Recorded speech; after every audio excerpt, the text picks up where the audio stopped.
if we count the prime ministers, let's just do step by step and see what comes out of this.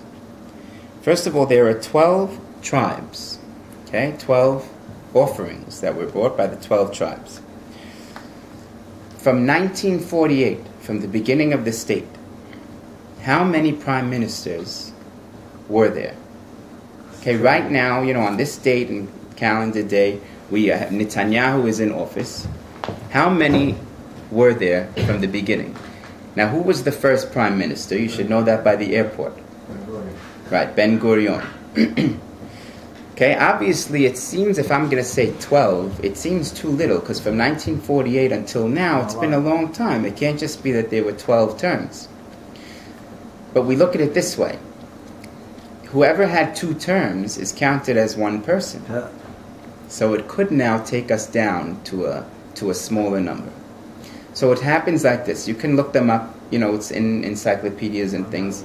All the names of all the prime ministers, including Golda Meir. You have Olmert, who was just in before Netanyahu. He was number 12. No kidding. He was number 12. Wow. Now, Netanyahu got in, so you would think he's number 13. But no, because he was in already. So we're still on number 12, meaning we're still on number 12. We've yet to see the 13th. Mr. 13, we don't know who he is. And it's going to be something shocking, because it has to mirror the 13. Now let me show you another thing, what it says here. And we're going to build this up. I didn't finish yet. Ze korban achira ben Einan. This is the last korban of Naphtali. Naphtali was the 12th offering. Now Naphtali is very out of order here, because he's not in the middle, he's not where he should be as far as chronologically. Right. So what's he doing here being the last one? So there's a reason for that. I'm going to explain what the Zohar says in a second. So it says, like I said, korban achira ben Einan. Zot Chanukat HaMizbeach biyom himashach oto. And at the end, when they're summing up all the offerings, so it says, and this is the dedication of the Mizbeach, of the altar, biyom himashach oto, on the day that they anointed it. So look at these words. Right after the 12th, which is when it says Korban Achira ben Einan, it says Zot Chanukat HaMizbeach. Mizbeach and Chanukah, meaning again, alluding to the Beit HaMikdash that has a Mizbeach. Biyom himashach oto, Mashiach. Almost like the Pasuk is saying, after you get through the 12th, it's now time for Mizbeach and Mashiach. Because the Pasuk is right after it saying that. Once you get through the 12. Now, of course, these were tzaddikim. We're not saying that these 12 are anything to do with those 12. We're just saying that there's some kind of a correlation going here, whatever God is doing as far as the story. There's an allusion to it here.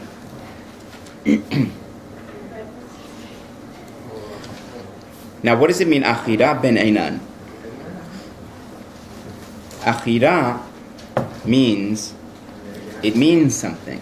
Achira means my brother. Achi Ra is evil. Oh God. My brother is evil. Now it says in the Zohar, and I believe it's in Parashat Mishpatim, it says in the end of time, it says Naphtali Yitar will awaken. Now it means either it's Mr. Naphtali or it's some kind of a energy of Naphtali, the tribe, whatever it means, we really don't know till we see. Something of Naphtali's energy, let's just say, spiritual energy, is going to come, and he's a fast runner, this Naphtali, meaning he does things quick. That's what it means. And it says he's going to clean up Israel. He's going to clean up Israel. It doesn't just say from Tum'ah. It says he's going to clean up Israel. It's okay. It's clean up Israel from the Erev Rav. The Erev Rav. The Erev Rav is Jews who make other Jews sin. That's what Erev Rav is. Just like the Erev Rav of Egypt. Those were the people who came out of Egypt, who made them, he didn't make them, but they kind of offered to them to make the golden calf, and they listened, and they got in trouble because of that. So it's, they were enticed then. Jews who make other Jews sin is the Erev Rav. I thought they were not Jewish. No, they were Jewish. They were the converts. They were Egyptian converts, so they became Jews. Now these are Jews who made other Jews go do bad. That's what it is. The mixed multitude. So Naphtali will come and clean up Israel from this Erev Rav once and for all. Now that comes and correlates with this perfectly, because here's Naphtali, the last one. And we're saying that the cleanup is going to be after him, the 12th leader, or the 12th prime minister, or meaning that no 13th prime minister has come. Netanyahu is not number 12, he was number whatever he was before, but the point is we didn't get a number 13 yet. So you have to know how to make the count. Doesn't mean he is number 12. So after count number 12, that will be the end.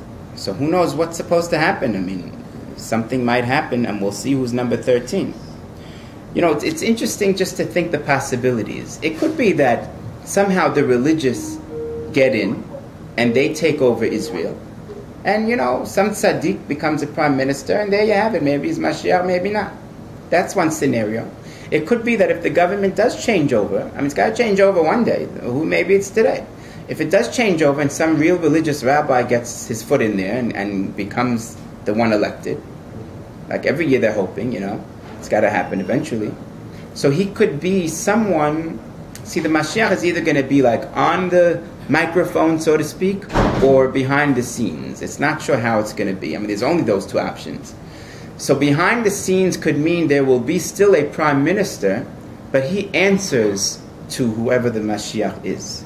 So the Mashiach will kind of like teach him, and he'll do the right thing and know how to clean up Israel. And then, of course, he'll come in. It's just an interesting scenario, because it can work in two ways. Meaning, whoever it is next, it doesn't mean he's the Mashiach, just because he's going to be in the prime minister's seat. That's what I'm trying to say. And Be'ezrat Hashem. So what does it mean, Achira ben Einan? Achira is my brother is evil. That's what Naphtali's message is. He's going to show everyone how his brother is evil. His brother is the irreligious who's making whatever not religion the way it's supposed to be in Israel. And that's what's going to be exposed. And it says, Achira ben Einan. Einan is ayin, my eye. Ben Einan means my eye.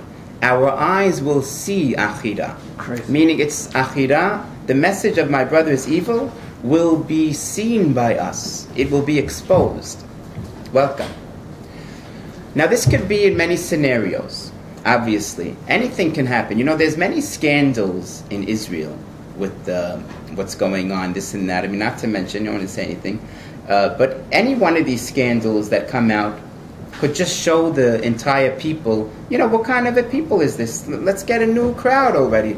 Even the irreligious citizens, they'll have enough of them already when some of this comes out. So it's like, this is something that can happen very naturally. You don't need a whole big tumult or crazy kind of a revolution. Any one of these scandals that come out can just make the people wake up and say, we had enough with them. Let's go get this rabbi and get him in, and that's it. It can be such a natural occurrence, and that's probably what's going to happen, because we say that in these days everything's happening naturally. It's not going to be open miracles. That's for later. When Mashiach ben David comes, the Davidic Messiah comes, then it's open miracles. When this Mashiach starts to do his thing, it's all natural.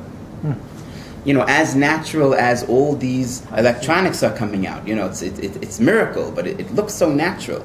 But it just happens so orderly, so you don't get shocked by it. That's the thing. But if you sit and contemplate it, you'll get shocked, just like anything around us. Okay, that is the idea of the 12 tribes. We know that Yaakov and Esav are brothers, Yaakov and Esav. And if you remember how they passed away, Yaakov passed away. And then as they were burying him, Esav came out and he said, that's my burial plot. What's he doing there all of a sudden? And he wanted it. And his grandson, Hushim, the son of Dan, knocked his head off, Esav. From the back, they say. He was deaf. And he said, "Yes, what's going on?" Right, and from the back, because they say that they were twins, he looked like his grandfather. He couldn't do it from the front.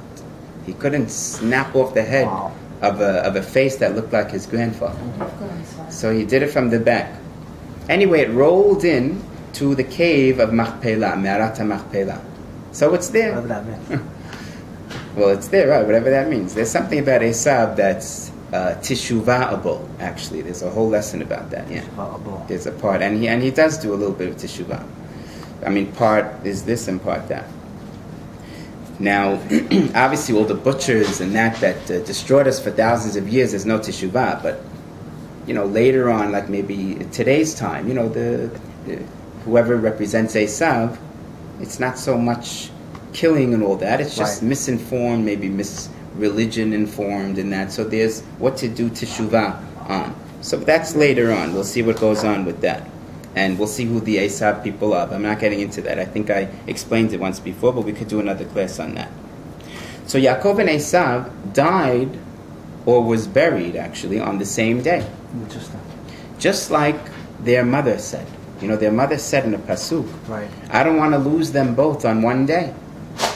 So look how she said it. It's almost like she had nivuah. I mean, she did. Not that she even thought it to herself, but, sometimes you'll say things and Hashem knows what it means.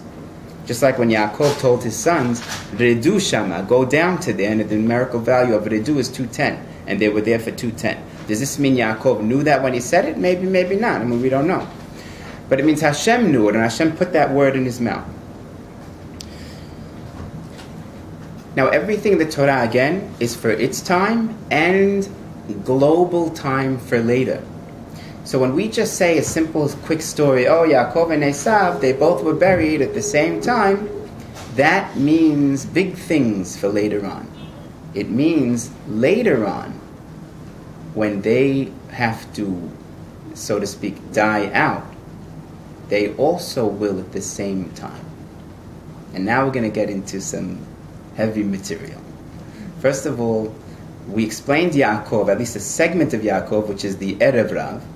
Maybe that's why we could say it's the word Yaakov and not Yisrael, because it represents the Erev Rav of Israel. So that will go out at the end of the 12th leader, and we'll see who's number 13. What's Esav's scenario? So interestingly enough, if you look from 1948, like we did the prime ministers, from 1948 there were 12 prime ministers until today, and the 13th should be a turnover based on the verses, like we said. Now Esav, there's different segments to Esav, but let's just say Esav today really is America. Okay, the new America, ever since it came together and formed, was the new Esav. Okay, it was even the good Esav, because again, there's no killing around here. It's just, everyone into their own thing, whatever it is. So it's kind of the good part of Esav. And that could represent the head. That's why it alludes to that too. The head? The head. The head that might have rolled in. Yeah. So some of the teshuvah might be from here. Beautiful.